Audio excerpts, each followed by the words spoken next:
ఎన్నికల దగ్గర పడుతూ ఉండడంతో ఆశావాహ నేతలు సేవా కార్యక్రమాల జోరు పెంచారు. ప్రభుత్వ స్కూల్స్ లో బుక్స్ పంపిణీ చేపట్టారు.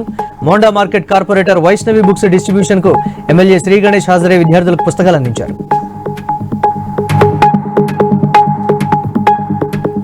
హైదరాబాద్ కాప్రాలో ఏసీబీ దాడులు కలకలం రేపాయి. చర్లపల్లి ఏఈ కాంట్రాక్టర్ నుంచి 1,20,000 లంచం తీసుకుంటూ ఉండగా ఏసీబీ అధికారులు పట్టుకున్నారు.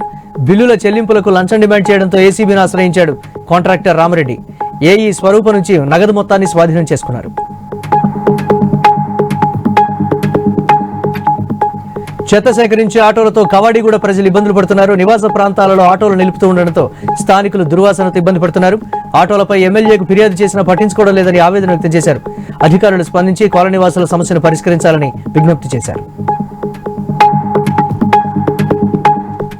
నిర్మల్ జిల్లా భైంసాలో చైన్ స్నాచర్ చేతివాటం ప్రదర్శించాడు. వృద్ధ దంపతులను బురిడి కొట్టించి బంగారాన్ని ఎత్తుకు వెళ్లాడు. తాము పోలీసు అధికారులమని చెప్పి బంగారంతో ఉంటే కవర్లో పెట్టుకోవాలని సూచించి మట్టి ఉన్న పేపర్ ఇచ్చి వెళ్లిపోయాడు. కాసేపయ్యాక తేరుకున్న దంపతులు మట్టిని చూసి కన్నీటి పర్యంతమయ్యారు.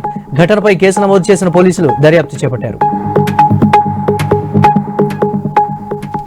సెల్ ఫోన్స్ దొంగతనాలు చేస్తున్న ముఠాను సికింద్రాబాద్ పోలీసులు అరెస్ట్ చేశారు. నిందితుల నుంచి 77 స్మార్ట్ ఫోన్లతో పాటు 2 బైకులను స్వాధీనం చేసుకున్నారు. ఒరిస్సాకు చెందిన శ్రీకాంత్, గోపి దృష్టి మళ్లించి చోరీలు చేస్తున్నారని తెలిపారు.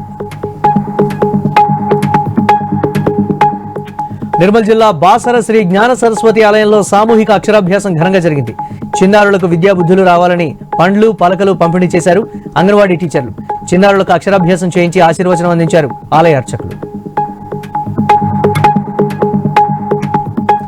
నిర్మల్ జిల్లా కడెం మండలం లింగాపూర్లో ఇందిరమ్మ ఇళ్ల కోసం పడిగాపులు కాస్తూ 2 వ్యక్తులు స్పృహ తప్పి పడిపోయారు. దీంతో లింగాపూర్ గ్రామస్తులు ధర్నా చేపట్టారు. కలెక్టర్ లేదా ఎమ్మెల్యే వెడమబొజ్జు పటేల్ స్పందించి తమకు న్యాయం చేసే వరకు ధర్నా విరమించమని హెచ్చరించారు. భద్రాద్రి కొత్తగూడెం జిల్లా పాల్వంచలో ఈ నెల 9న జరిగిన చైన్ స్నాచింగ్ కేసులో పోలీసులు 3 నిందితులను అరెస్ట్ చేశారు. వీరిలో 2 మైనర్లు ఉన్నారు. మద్యం, ఇతర వ్యసనాల కారణంగానే దొంగతనాలకు పాల్పడినట్లు తెలిసింది. నిందితుల వద్ద నుంచి బంగారం, స్మార్ట్ ఫోన్లు, పర్స్, బైకులు స్వాధీనం చేసుకున్నామని డీఎస్పీ సతీష్ కుమార్ వెల్లడించారు. శ్రీ సత్యసాయి జిల్లా పెనుగొండ నియోజకవర్గ పరిధిలోని అన్ని మండలాల్లో జగన్ అంటే నమ్మకం, మోసం అంటే బాబు అనే పుస్తకాలను వైసీపీ నాయకులు విడుదల చేశారు. వైఎస్ జగన్ ఇచ్చిన హామీలను నెరవేర్చి ప్రజల్లో నమ్మకాన్ని పదిలం చేసుకున్నారని, చంద్రబాబు ఎన్నికల ముందు ఇచ్చిన హామీలను నెరవేర్చకుండా ప్రజలను నిలువునా మోసం చేశారని ఆరోపించారు.